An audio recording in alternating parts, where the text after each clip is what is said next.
Hello everyone and welcome to my PetayPanMoFo. In this video I'm going to give you guys some tips for getting good thumbnail pics for your custom jobs. The thumbnail, like on YouTube, is one of the most important parts of the job because that is what gets people clicking and bookmarking your job. So you want to get it to stand out from the thousands of others on Social Club. You can use the gas tanks and the buoys to make explosions. I went over this before in more detail, but you just get the red tank and float a buoy over it. Float it as high as you can to give you time to get in position to take the picture. When you test the job, the buoy will start falling and eventually blow up the tank. Just make sure you position it so the buoy and the tank aren't in the picture. Check my other video for more on that, but that's basically how it works. Having cars in the thumbnail also looks good, but it can be tricky to get them at a good angle. To rotate the car, you can use a rotated prop, but this won't let you get the higher extreme angles. If you use the barge though, you can get it up to 90 degrees. Use the large grid size to keep the other cars out of the picture. You can also turn off the starting grid so it's a normal grid layout and then the cars will be further apart, like I do later on in the video. So you want to set the available vehicle to the one car you will want in the thumbnail. There are different colours, so place the grid down to figure out what colour you want and then set the grid to that number of cars. I'd run a quick test though, because sometimes when you test it the cars do change colour. Place down the grid, then get the barge and place it half inside the car. Lower it down a bit so it's not right at the bottom of the barge like this. You may need to do this a few times to get it at the right angle, but you basically just want to put it dead center in the car. Test the job, then your car will be on the side at 90 degrees. You will sometimes need to have a prop under the car for it to drop towards. Otherwise, after testing, it will just float there like this. So just place a prop under the car near the bottom of the barge, then test the job. And as you can see, the car's 90 degrees on the side of the barge. Now remember not to delete these props, just move them away, and then you can place a wall ride behind it or something to make it look like it's riding the stunt for the picture.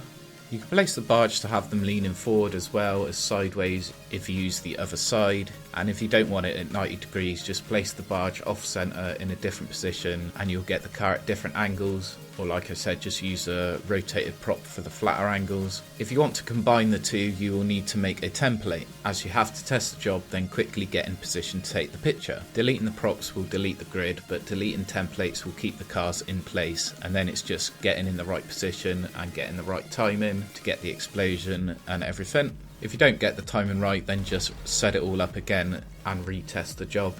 Getting the car on a built stunt looks good but can be difficult sometimes. But I will show you a few ways now to help you with this. You can glitch the stunt grid into a normal grid to get the car in the right place. Figure out where it will go as a normal grid, but you need to have it somewhere where once you switch it to the stunt grid it is placeable. Again, setting it as a large grid and turning off stunt grid will put the cars further apart, giving you more chance of getting the car on the stunt. Once placed, just pick up the grid, change the stunt grid layout to no, and then cancel out to drop the grid down. It will then glitch the grid to a large one, putting your car on the stunt where you wanted it. Again, you will need to test it to drop down the car in place on the stunt and then take your picture. On some stunts you can place the grid down and the cars will just jump up onto the stunt if the prop is close enough above the car, like I did in GP's job here. So if you manage to get in a position where you can place the grid close enough, the car may just jump up onto your stunt. So you can raise the cars up with props, and this is what I did with this race. So I wanted to get the car on the bridge. I placed the grid underneath the bridge, getting as close as I could to the bridge and having a placeable grid. Then you just place a prop above the car, and like with GP's job, it may just jump up onto the prop, but if it doesn't, just test the job and back out, and then it should be on top of the top prop. You can then use the barge trick to get the car on the side so it looks like it's riding the natural wall. You can also lower the grid by placing the platform underneath the car and testing it over and over again, lowering it more and more each time, but if you go too far it will reset and float in the sky again. It is better to take pictures in the day, even if they are night races. It just looks better and stands out more on Social Club. If you do want to have it on night for some reason and have a car in the thumbnail, then just use the lights to light up the car.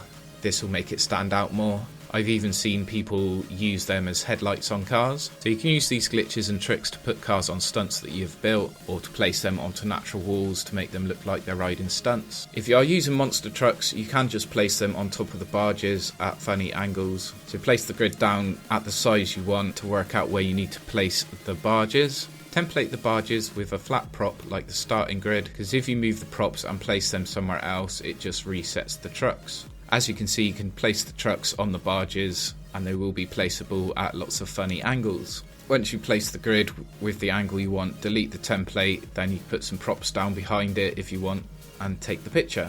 In combat modes, the tank explosion also works, so if you want an explosion in your thumbnail on combats, you can do that trick there. In jobs with actors, you can use the explosion to make it look like they are not just standing there, which can look better for the thumbnail, like they are getting hit by the car or something. If you don't want the explosion in the thumbnail, you can put a wall up between them. The actor will still shy away from it. Cars are difficult to get on the side in combat modes though. You are limited to the angle you're allowed to place them down, which is 20 degrees. Some smaller vehicles will place down when others don't, so you can switch glitch some other cars in using smaller vehicles. I've tried move glitching cars, but I think it's impossible. But some vehicles like planes you can get at extreme angles. Hito, who I got most of these tricks from, has a video on placing the planes down at angles. I will leave the link for that in the description for you guys to check out. I couldn't get the extreme angles like he could, but you can use a container and move glitch it. It won't place it down on the container, it will place it down where it was placeable on the floor. So what you want to do is float a prop, so then when you place it down, it's not on the floor like I did here, and it looks like it's flying in the air. I couldn't get this to work with cars, but I did get a tank to work, so try a vehicle, it may work for you. But anyway, that's everything I wanted to cover in this video. Hopefully I helped you guys out to make some awesome thumbnails for your jobs. Don't forget to like and subscribe if you're new here. I'm PetayPanMoFo, thanks for watching. Peter Pan, that's what they call me. I promise that you'll never be lonely. Peter Pan, that's what they call me. I promise that you'll never be lonely. Peter Pan, that's what they call me. I promise that you'll never